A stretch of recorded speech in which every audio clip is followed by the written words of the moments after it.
Hello, ஒரு குட்டி கதை கேட்போமா? இந்த யூனிவர்ஸில், இந்த வேர்ல்டில்,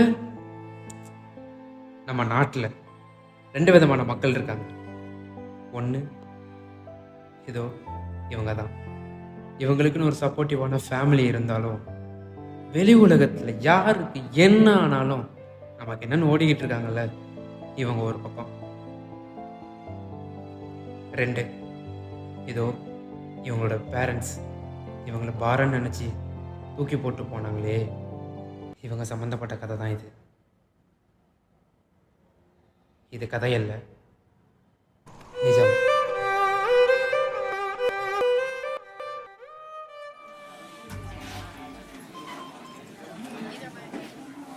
குழந்தைய நம்ம சர்ஜரி பண்ணி தான் எடுக்கிற மாதிரி இருக்கும். ஸ்கேன் பண்ணி பார்த்ததில் குழந்தைக்கு ஜெனட்டிக்காகவே நடக்க முடியாமல் போகிறதுக்கு வாய்ப்பு இருக்குது.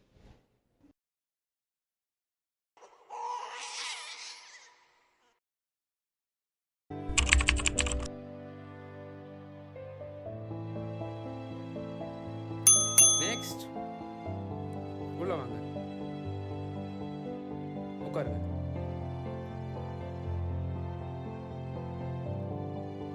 பேபி யூனிட்ல இருக்காங்களா?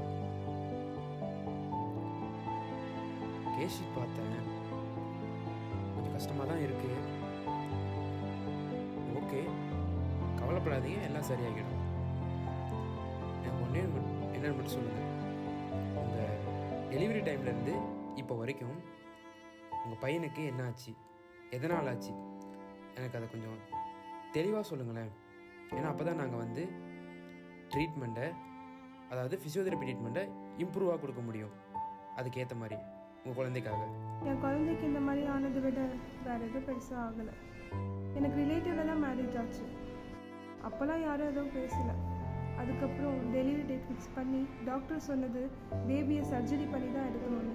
பேபிக்கு ஏதோ ஜெனட்டிக் ப்ராப்ளம் இருக்குதுன்னு சொன்னாங்க. குழந்தை பிறந்ததுக்கப்புறம் நடக்கவும் முடியாதுன்னு சொன்னாங்க. அதுக்கப்புறம் டாக்டர் சொன்ன மாதிரியே குழந்தையும் நடக்க முடியல.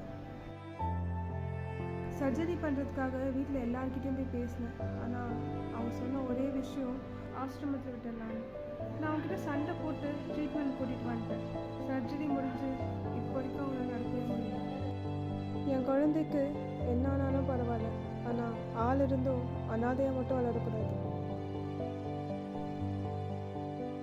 எல்லா தாய்க்கும் தான் குழந்தை பிறந்து முத நடக்கிறத பார்க்கும்போது ரொம்ப சந்தோஷமாக இருக்கும். நான் இப்போ வரைக்கும் அது பார்க்கவே இல்லை.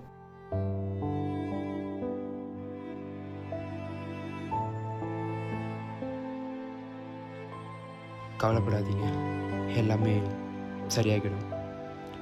இந்த ஹாஸ்பிட்டல் விட்டு போகும்போது உங்கள் குழந்தை உங்கள் கையை பிடிச்சி அவன் கூட்டிகிட்டு போவான்.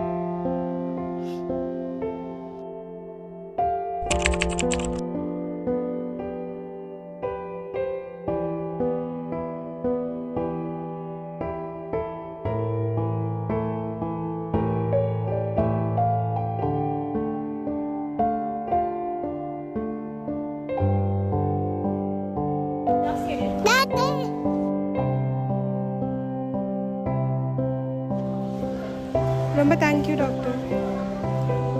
இல்லை இல்லை, தேங்க்யூலாம் வேணாம். நான் ஒரு ஃபிசியோதெரபிஸ்ட், நான் என் ஒர்க்கு தான் பார்த்தேன். உங்களை மாதிரி எல்லா பேரண்ட்ஸும் தான் குழந்தைக்கு என்ன ஆனாலும் பரவாயில்ல பார்த்துக்கலான்னு நம்பிக்கையா, துணையா, தைரியமாக இருந்தா எந்த குழந்தையும் அனாதையா ஆசிரமங்களையும் வளராது, குப்பையிலையும் கூவத்துலேயும் செத்து போகாது.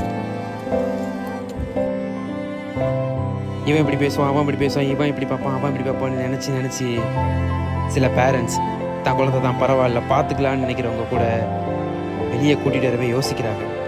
ஏன்? அசிங்கமாக இருக்கும், கேவலமாக இருக்கும், கூச்சமாக இருக்கும். இந்த சொசைட்டிக்கு ஒன்று சொல்லணுன்னா, அட்லீஸ்ட் இந்த மாதிரி பிறந்த இந்த குழந்தைங்களை என்கரேஜ் பண்ணலனாலும் டிஸ்கரேஜ் பண்ணாமல் இருந்தாலே போதும். அவங்க பேரண்ட்ஸோட ஹாப்பியாக ஃப்ரீடமாக இருப்பாங்க. இதெல்லாம் மாடும் நம்புகிறேன்.